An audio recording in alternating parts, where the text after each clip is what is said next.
Ok.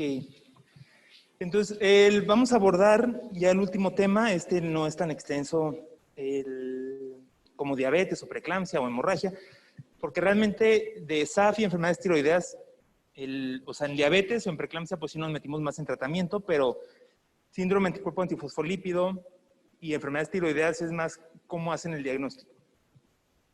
Entonces, vamos a empezar por SAF, que pues es un síndrome que se caracteriza por presencia de anticuerpos antifosfolípidos que se encuentran en todas las membranas de todas las células. O sea, no el anticuerpo, los antifosfolípidos, y los anticuerpos se van a encontrar en suero materno. Entonces, el 70% de las pacientes de anticuerpos antifosfolípidos, o sea, con anticuerpos antifosfolípidos positivos, van a ser mujeres. Y se asocian a problemas médicos diversos como trombosis venosa profunda y pérdidas fetales. Entonces, el punto clave para poder hacer el diagnóstico de antifosfolípidos es que lo sospechemos por clínica. Entonces, existen tres anticuerpos principales para el diagnóstico de anticuerpo antifosfolípido, que es el anticoagulante lúpico, los anticardiolipina y los anti-beta-2, glicoproteína. De estos, los más importantes son el anticoagulante lúpico y la anti-beta-2. Los anticardiolipina también son importantes, pero los anti-beta-2, el anticoagulante lúpico está principalmente asociado a trombosis. Entonces, usualmente la paciente que tenga anticoagulante lúpico va a tener un antecedente de una trombosis venosa profunda. Y la paciente que tenga anti-beta-2, el anti-beta-2 tiene mucha afinidad por el citotrofoblasto y el sincitiotrofoblasto. Entonces, muchas de las pacientes que tienen anti-beta-2 tienen resultados perinatales adversos en cuanto a obstétricos, no a trombosis. Entonces, dependiendo de cómo sea la serología de la paciente y la clínica, es lo que podemos encontrar. Los anti-beta-2 se van a asociar más a una preeclampsia de inicio temprano, a un síndrome de HELP de inicio temprano, a pérdidas gestacionales recurrentes, a óbito fetal, o sea, complicaciones obstétricas, y el anticoagulante lúpico a enfermedades trombóticas. Y los anticardiolipinas son los que tienen menor correlación con resultados adversos maternos y de trombosis, bueno, fetales y de trombosis, pero de todas formas se tienen que estudiar. Entonces, para hacer el criterio de anticuerpo antifosfolípido, pues las guías lo mencionan de esta manera. O sea, que podemos encontrar el anticoagulante lúpico, tiene que ser en 2 ocasiones en suero materno, y pues nada más. O sea, que los encontremos positivos 2 veces con una diferencia de 12 semanas, y ese criterio es para todos, para los anticardiolipina y para los anti-beta-2. Los anticoagulantes lúpico tienen que dar únicamente positivos, y los anti-beta-2 y los anticardiolipina tienen que estar arriba del percentil 99. Entonces eso va a depender del laboratorio y de los valores de referencia que tengamos para poder decir que están positivos. E igual, separados por 12 semanas. La trombosis es la complicación más común y severa. O sea, la más severa es la trombosis. Y el 65-70% son trombosis venosas, que el síntoma más común pues son los miembros pélvicos. O sea, el factor de riesgo para trombosis. Aunque pues se puede asociar a trombosis de otro tipo, o sea, trombosis arteriales o de miembros superiores, etc. Y el 2% de las trombosis se van a asociar a anticoagulante lúpico. Entonces, no quiere decir que porque si la paciente tiene trombosis, únicamente vamos a ir a buscar anticoagulante lúpico. Tenemos, o sea, una paciente con trombosis, joven, tenemos que irle a buscar anticuerpo antifosfolípido con los 3 anticuerpos. Pero ya sabemos que el que más se va a asociar es el anticoagulante lúpico. Hasta el 25% de las trombosis van a debutar en el embarazo. Entonces, puede ser una paciente que no tenga ningún factor de riesgo, y el embarazo, por todos los cambios hormonales, por el aumento en la coagulación, y aparte que tenga anticoagulante lúpico, va a hacer que su primer cuadro clínico lo presente durante el embarazo. Entonces, una embarazada con trombosis, lo primero que tienen que descartar es que no sea un síndrome de anticuerpo antifosfolípido. Si tenemos una paciente ya conocida con lupus, hasta el 40% pueden tener anticuerpos antifosfolípidos positivos. Y eso es un SAF secundario, o sea, un secundario a una enfermedad autoinmune como lupus. Entonces, también, una paciente que ya conozcamos que tiene lupus, hay que irle a buscar síndrome anticuerpo antifosfolípido. El SAF obstétrico se denomina así porque es el que se va a estar relacionado más a eventos obstétricos adversos, entre los que se encuentran las pérdidas fetales, o sea, el tener el antecedente de una muerte fetal después de las 10 semanas es un factor de riesgo. Y también se presentan con mayor frecuencia con pérdida gestacional recurrente, o sea, pérdidas gestacionales de menos de 10 semanas que sean 3 consecutivas y que sean por la misma causa. O sea, si tenemos una paciente que el primer embarazo fue un anembriónico y el siguiente fue un aborto inevitable y el siguiente fue un aborto diferido, ahí probablemente haya otra cuestión por la cual la paciente está teniendo pérdidas, pero lo más seguro es que no sea SAF. A diferencia que si la paciente tiene antecedente de 3 abortos diferidos o 3 anembriónicos, entonces ahí lo podríamos sospechar. Entonces tiene que ser una causa similar.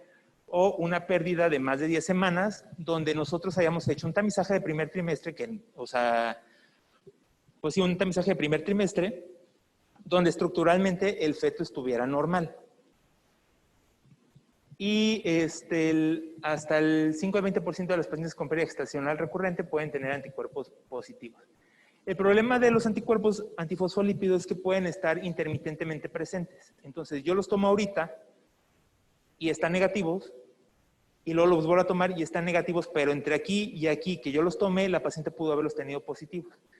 Entonces, en obstetricia, o sea, conocemos como el SAF obstétrico, cuando nosotros tenemos una alta sospecha clínica, aunque tengamos anticuerpos negativos. O sea, si la paciente tiene antecedente de una preeclampsia de inicio temprano a las 34 semanas y tiene abortos de primer trimestre o tiene antecedente de un óbito a las 20 semanas por restricción, pues entonces te tiene que brincar que seguramente esa paciente tiene un SAF obstétrico que está cero negativo, porque no se ha encontrado positivo en ningún momento. Entonces, es un problema en cuanto al diagnóstico, pero se tiene que tener la sospecha clínica y tratarlo como si fuera un SAF. Entonces, su principal asociación, como ya les mencionaba, es una preeclampsia de inicio temprano y es una preeclampsia con datos de severidad. O sea, que hayamos tenido que resolver una paciente por preeclampsia severa a las 30 semanas definitivamente no es algo normal y hay que ir a buscar síndrome anticuerpo antifosfolípido. Hasta el 30% se pueden asociar con restricción. La preeclampsia de inicio temprano, o sea, la que inicia antes de las 34 semanas, tiene una fuerte asociación con restricción de crecimiento, hasta en un 70%, porque la fisiopatología es que hay una inadecuada placentación. Entonces, cuando vemos una preeclampsia de inicio temprano, hay que ir a buscar restricción y al revés. Si vemos una restricción muy severa antes de las 34 semanas o antes de las 32, debemos tener una alta sospecha de que esa paciente pueda tener un síndrome anticuerpo antifosfolípido. O si tiene un óbito de menos de 34 semanas, perdón, de más de 10 semanas, y que ese feto haya tenido todos sus estudios normales. O sea, que haya tenido un primer trimestre normal y luego un ultrasonido estructural normal y de repente se empezó a quedar chiquito y fue óbito, también es un cuadro clínico muy característico de un síndrome anticuerpo antifosfolípido de comportamiento obstétrico. Y los anticuerpos pueden estar transitoriamente presentes, lo que ya mencionaba, por lo que hay que tener una alta sospecha clínica.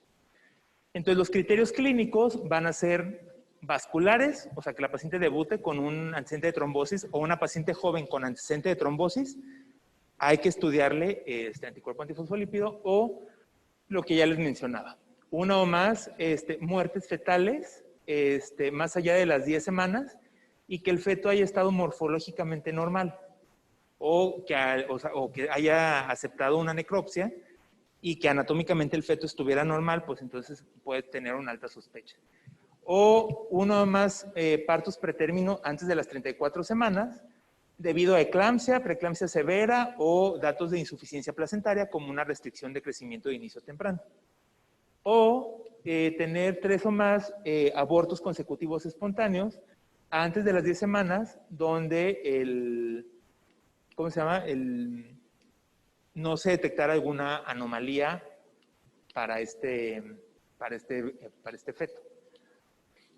Y los criterios, entonces, van a ser uno clínico, y uno de laboratorio para poder hacer el diagnóstico de SAF. Pero como ya les mencionaba, el obstétrico puede ser intermitentemente positivo y tener una alta sospecha clínica. Aunque lo más seguro es que para fines de examen,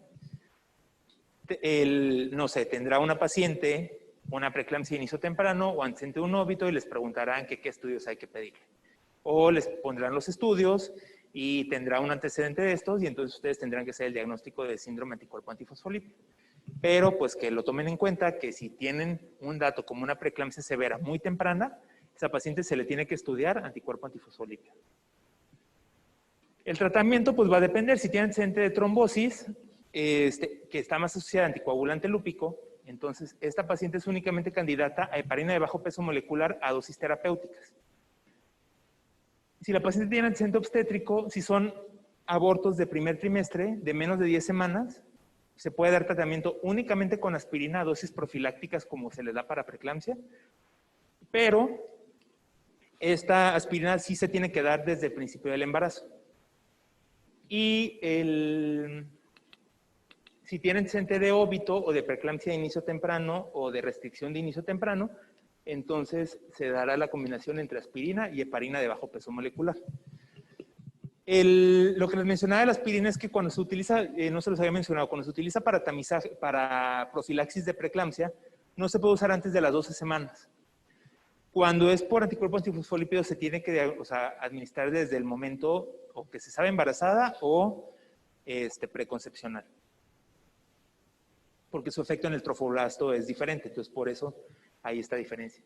Pero bueno, son cosas que probablemente no vengan en el examen, sino más bien el antecedente de trombosis con heparina a dosis terapéuticas y en antecedente obstétrico, si son únicamente abortos, aspirina a dosis de 100 a 150 miligramos y la heparina de bajo peso molecular cuando hay antecedente de óbito, restricción de inicio temprano o preeclampsia con datos de severidad de inicio temprano, pero a dosis profilácticas, o sea, de enoxaparina a 1 miligramo por kilogramo cada 24 horas y aquí cada 12 horas.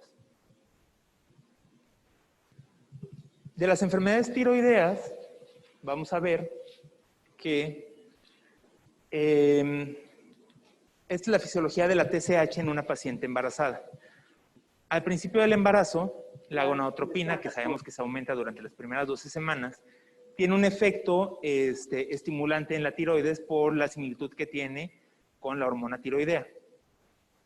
Entonces, al principio, ese aumento de la gonadotropina va a hacer que se sobreestimule la tiroides y entonces la paciente va a tener un pico de la T4 libre por esta gonadotropina coriónica y vamos a tener una supresión leve de la TSH.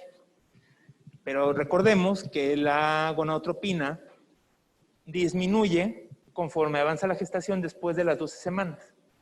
Entonces, después de las 12 semanas empieza a disminuir la gonadotropina porque la placenta ya es suficientemente capaz de producir su propia progesterona. Entonces, disminuye la gonadotropina y entonces la mamá regresa sus valores de T4 a valores normales y sus TSH a valores normales. Después de las 16 semanas aproximadamente, el feto empieza a producir su propia hormona tiroidea. Pero aproximadamente el 25% de los requerimientos de hormona tiroidea del feto vienen de la madre. Entonces, por eso una paciente hipotiroidea tiene que tener suplemento con levotiroxina porque el feto no logra tener sus requerimientos completos si la mamá está mal sustituida. Entonces, estos son los valores de TSH que se los tienen que aprender, son los valores que se utilizan dependiendo por trimestre. Es muy fácil aprenderse, los primer trimestre .1, segundo trimestre .2, .3, o sea, el valor inferior y el valor superior 2.5, 3 y 3. Esos son los valores normales de la TSH en una paciente embarazada. En primer trimestre obviamente son menores por este cambio fisiológico de la disminución por la gonadotropina. Y entonces vamos a hablar sobre el hipertiroidismo, que ocurre en el 0.2% de los embarazos y el 95% corresponde a enfermedad de Graves. Entonces, dentro de las complicaciones maternas, pues la más severa, se pueden encontrar preeclampsia con datos, pero la más severa será una paciente que haga una tormenta tiroidea o falla cardíaca. Sin embargo, una paciente hipertiroidea con un mal manejo o sin tratamiento puede tener un peso bajo al nacer, parto pretérmino o un óbito. Entonces, hay que diferenciar la enfermedad tiroidea de la tirotoxicosis transitoria. ¿Y esto cómo lo vamos a hacer? En primera, porque la tirotoxicosis transitoria, que ya les expliqué en la tablita, va a revertir al final del primer trimestre. O sea, la paciente para las 18 semanas, 16, 18 semanas, ya sus niveles de hormona tiroidea y de TSH tienen que estar en rangos normales. Y la tirotoxicosis transitoria no va a tener rangos tan severos, o sea, no va a tener supresión de TSH ni elevación tan severa de la T4 libre. Pero, si nos queda la duda, podemos pedir el anticuerpo estimulante de tiroides. Si es una paciente que ya conocemos con enfermedad de Graves, el anticuerpo se tiene que pedir en todas las pacientes con enfermedad de Graves, porque a diferencia de hipotiroidismo, el estimulante de tiroides atraviesa la membrana, o sea, la barrera fetoplacentaria. Entonces, el bebé puede tener complicaciones de hipertiroidismo o de hipotiroidismo secundario a los anticuerpos positivos. Entonces, es un abordaje importante que tenemos que hacer en el feto, en una paciente con, o sea, que ya sabemos que tiene enfermedad de Graves. Y el diagnóstico, si se va a hacer, o sea, si ya la conocemos, pues ya tiene el diagnóstico. Y si no, lo sospechamos porque hay una supresión de la TSH y tiene síntomas, entonces se va a hacer con una supresión de TSH y una T4 libre elevada. Y en la tirotoxicosis transitoria, que como mencionamos no es un cuadro tan severo, no es necesario dar hormona antitiroidea y lo único que podemos hacer es dar tratamiento sintomático para mitigar los síntomas. O sea, si la paciente está taquicárdica, podemos dar propanolol para el tratamiento, pero únicamente, y es transitorio, en lo que los niveles de la hormona regresan a valores normales. Entonces, aquí en esta tabla vemos cómo un hipertiroidismo manifiesto, vamos a encontrar TSH disminuida y T4 libre incrementada, a diferencia de los cambios normales del embarazo, donde la TSH o sea, varía dependiendo del trimestre y no va a haber cambios en la T4 libre. Entonces, en el hipertiroidismo manifiesto o principalmente enfermedad de Graves, esta va a ser el criterio diagnóstico. El tratamiento va a depender, y esto es de lo que les preguntan principalmente, si la paciente tiene más de un año con el diagnóstico y está bien controlada, se pueden suspender los tratamientos, o sea, el tratamiento, y no tiene complicaciones de enfermedad de Graves, obviamente, se puede suspender el tratamiento y vigilar durante el embarazo. Pero si tenemos que tratar, o sea, si hacemos el diagnóstico durante el embarazo o la paciente tiene menos de 6 meses con el tratamiento o está mal controlada, definitivamente se tiene que tratar durante el embarazo y entonces en primer trimestre, o bueno, más bien, antes de las 6 semanas, se recomienda propiltiuracilo, aunque pues es lo que recomienda la guía, y después de las 16 semanas, metimazol. ¿Por qué? Porque el propiltiuracilo se ha asociado a menos defectos estructurales fetales, a diferencia del metimazol. El metimazol se asocia principalmente a aplasia cutis, atresia de coanas, atresia esofágica, malformaciones renales, entonces no se recomienda utilizar en primer trimestre. Sin embargo, como no hay propiltiuracilo, los riesgos de un descontrol materno de hipertiroidismo superan los riesgos de un defecto fetal. Entonces, una paciente hipertiroidea, si no hay propiltiuracilo y está mal controlada de hipertiroidismo, tiene que ir con tratamiento con metimazol, o sea, tiene que llevar antitiroideo, aunque los riesgos fetales son mayores. Digo, aunque sí, o sea, los riesgos fetales no superan los riesgos maternos. Entonces, ¿qué complicaciones fetales podemos encontrar? Pues podemos ver taquicardia, una taquiarritmia fetal tan severa que el bebé pueda llegar a hidrops, o podemos ver una restricción de crecimiento asociada a una tirotoxicosis materna, o llegar a bocio fetal, que tiene una alta morbilidad fetal.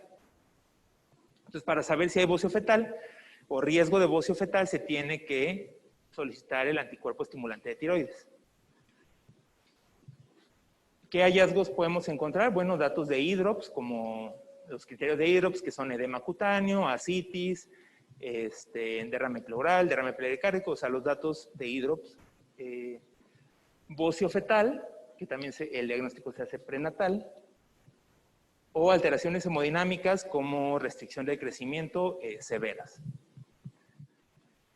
Entonces, toda paciente que apenas inició tratamiento con antitiroideo, debe cuantificarse el anticuerpo estimulante de tiroides. Y si se encuentra un nivel elevado al inicio, se debe repetir entre las 18 y 22 semanas y vigilar ultrasonográficamente al feto para que no haga datos de bocio fetal. El bocio fetal obviamente lo va a empezar a producir después de las 16 semanas, que es cuando empieza a funcionar la tiroides. Antes de eso, el feto no produce hormona tiroidea. Entonces, al principio del embarazo no vamos a ver complicaciones como bocio. Si persiste elevado, se repetirá entre las 30 y 34 semanas, igual con seguimiento ultrasonográfico del feto. Y si se encuentran unos anticuerpos bajos al inicio y la paciente está bien controlada o ya no requiere tratamiento antitiroideo porque lo suspendimos al principio porque ya tenía más de un año con tratamiento, puede no repetirse porque el riesgo de que el anticuerpo esté positivo es muy bajo. El hipertiroidismo subclínico es cuando hay niveles bajos de TSH, pero niveles normales de T4 libre. Y como no se asocia a resultados perinatales adversos, realmente no es necesario tratar el hipertiroidismo subclínico. Por otro lado, el hipotiroidismo se presenta de 2 a 10 de cada 1000 embarazos. Y este es al revés. Se encuentran no, aquí son altos. Niveles altos de TSH con niveles normales de T4 libre. Y pues la causa más común es la tiroiditis de Hashimoto, mediada por anticuerpos antiperoxidasa. Se asocia igual a preeclampsia, a parto pretérmino, desprendimiento de placenta y óbito. Y se asocia a bajo peso de nacimiento también ya de alteraciones del neurodesarrollo, porque como ya les mencionaba, hasta un tercio de la hormona tiroidea tiene que ser suplida por la mamá. Y la hormona tiroidea es uno de los principales factores para el neurodesarrollo y la sinaptogénesis y la mielinización del feto. Entonces, si la paciente no está bien suplida, podemos tener alteraciones del neurodesarrollo en el feto a largo plazo, que son alteraciones sutiles, o sea, no van a ser muy evidentes, pero que sí pueden estar presentes. Se presentan con niveles, el hipotiroidismo subclínico, a diferencia son niveles normales de TSH con niveles de T4 libre bajas, y la prevalencia es del 2 al 5%, y la evidencia es controversial si es necesario dar tratamiento en el hipotiroidismo subclínico o no. La verdad es que un hipotiroidismo subclínico no se asocia a resultados perinatales adversos, entonces no se asocia a infertilidad, pero no a resultados perinatales adversos. Entonces, sí se tiene que suplir para lograr el embarazo, pero es controvertido si realmente se tenga que continuar durante la gestación. ¿Cómo vamos a hacer el tratamiento? Entonces, va a ser dependiendo de los niveles de TSH y de cómo están los anticuerpos antiperoxidasa en la paciente. Si la paciente tiene anticuerpos positivos independientemente de los niveles de tirotropina, se recomienda iniciar tratamiento a dosis bajas. Si están positivos, con un valor arriba de 2.5, también se considera que es alto riesgo para hipotiroidismo, entonces se debe suplir a la paciente con hormona tiroidea a dosis bajas. Y si los anticuerpos están negativos, únicamente se va a considerar, ¿cómo se llama? Dar tratamiento si la TSH está arriba de 10. O sea, si está arriba de 10 la paciente, aunque tenga anticuerpos negativos, se tiene que suplir con hormona tiroidea. Y no se considera tratamiento de hormona tiroidea si la paciente tiene menos de 10, o sea, más del valor superior, dependiendo de la edad gestacional, menos de 10 y anticuerpos negativos. Ahí es el que tiene menor evidencia de que realmente sí va a suplirla. Entonces, ¿cuál tenemos que suplir? Que tenga anticuerpos positivos, independientemente de la TSH, o que tenga una TSH arriba de 10, independientemente de cómo estén los anticuerpos. Y la dosis se inicia de 1 a 2 microgramos por kilogramo y se revalora cada 4 semanas para modificar los requerimientos. Más o menos se tiene que ir aumentando un 25% por trimestre. Pero va a depender mucho de los niveles que encontremos en la paciente y del seguimiento. Y las metas van a ser los valores que ya mencionamos al principio de la plática, de primer trimestre de 0.1 a 2.5, segundo trimestre de 0.2 a 3 y tercer trimestre de 0.3 a 3. Y por último les traje estas diapositivas, son 5 diapositivas, nada más para ponerles en contexto de COVID y embarazo, porque pues no sabemos si lo vayan a preguntar. Seguramente sí van a preguntar algo en cuanto a COVID y embarazo, o SARS-CoV-2 y embarazo.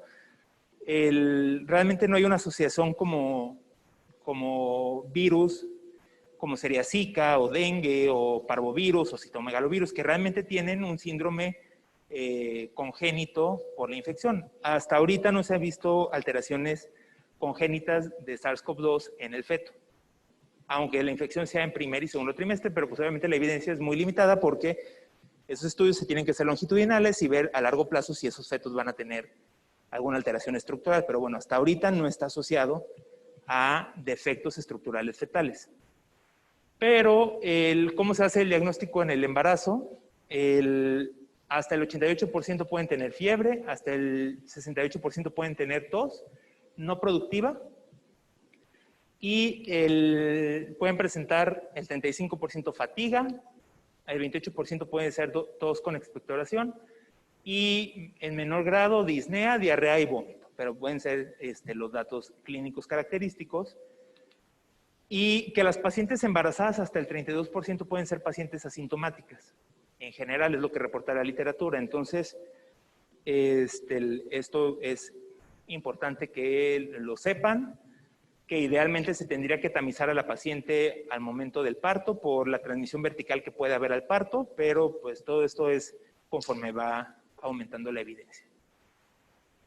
¿Qué estudios se tienen que pedir en una paciente embarazada? No se contraindica la toma de TAC. ¿Por qué? Porque hasta el 56.4% pueden tener opacidades en la TAC y sería el dato de gabinete característico para sospechar que la paciente pueda tener COVID. O de estudios de laboratorio, hasta el 64% pueden tener linfopenia.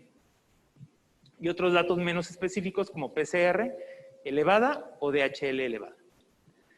El diagnóstico se va a hacer con RT-PCR o si lo vamos a hacer por anticuerpos, saber que una paciente embarazada, igual que cualquier adulto, pueden tener positiva la PCR días previos a los síntomas y hasta 3 semanas posterior a los síntomas, sin ser infectantes, y la serología se va a modificar dependiendo. O sea, la IgM va a aumentar aproximadamente a las 3 semanas y luego va a ir disminuyendo, y la IgG puede ser positiva a partir de las ya con mayor claridad después de las 4 semanas, y la IgG, como cualquier IgG, puede atravesar la barrera fetoplacentaria.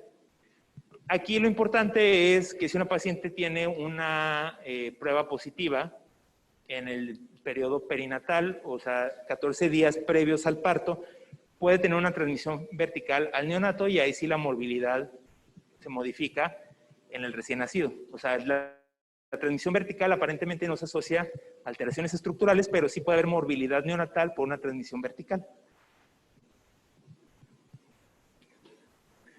¿Qué se recomienda? ¿Qué está escrito? Bueno, que hasta el 86% de las embarazadas van a tener un cuadro leve de forma ambulatoria. El 9% puede ser moderada y solo el 4% va a ser un cuadro severo de infección por COVID. Sin embargo, estas cifras son de la semana pasada, de la semana epidemiológica 40, donde la relación de mortalidad materna es de 4.4 por cada 100,000 nacimientos, lo cual ha incrementado este año. Y el 21% son por causas de COVID. Entonces, por eso, lo que les mencionaba en las tablas de preeclampsia y de diabetes, que ahorita la causa directa de muerte, la causa de muerte materna indirecta, es COVID. La hemorragia obstétrica hasta la semana 40 era el 16.7%, y si ven, las enfermedades hipertensivas son 16.5%, o sea, están ahí peleadas hipertensión y diabetes, de cual ahorita ocupa el primer lugar de las directas. Esta es igual de la semana epidemiológica. 40, la relación de mortalidad materna es de 44.7 por cada 100,000 nacimientos, 21% por COVID, hemorragia obstétrica 16.7 y enfermedad hipertensiva 16.5. La cuarta causa aborto, pero si se fijan, en quinto lugar está probable COVID. Entonces, esto aumenta la cifra de las causas de mortalidad materna por causas indirectas. Y este es el promedio de notificación ¿cómo se llama? Por estado, que realmente no es importante. Y los grupos de mayor mortalidad se encuentran entre los 25 y 30 años, o sea, entre los 25 y los 39 años, que obviamente pues también está en relación a la edad reproductiva y al número de embarazos por edad materna. Esta es la relación en cuanto a número de casos reportados. Obviamente la Ciudad de México, o sea, la Ciudad de México y el Estado de México tienen el mayor número de casos reportados. Sin embargo, la relación de mortalidad materna hasta la semana 40 la tiene Quintana Roo con 107 muertes por cada 100,000 nacimientos. Aunque México tiene más reportados, su tasa de mortalidad materna es mucho menor que Quintana Roo. Pero esto es en general. Entonces son datos epidemiológicos que creo que les pudieran servir. Realmente infección vertical y defectos congénitos hasta ahorita no se han reportado. La mayoría de los cuadros son leves, pero que ahorita es la principal causa de muerte materna, su relación de mortalidad materna, y en general son datos que creo que les pueden ser útiles si les llegaran a preguntar COVID y embarazo. Ya si les preguntaran COVID, o sea, COVID, fisiopatología y todo esto, bueno, pues ya. Esto se los traje más en relación a pacientes embarazadas.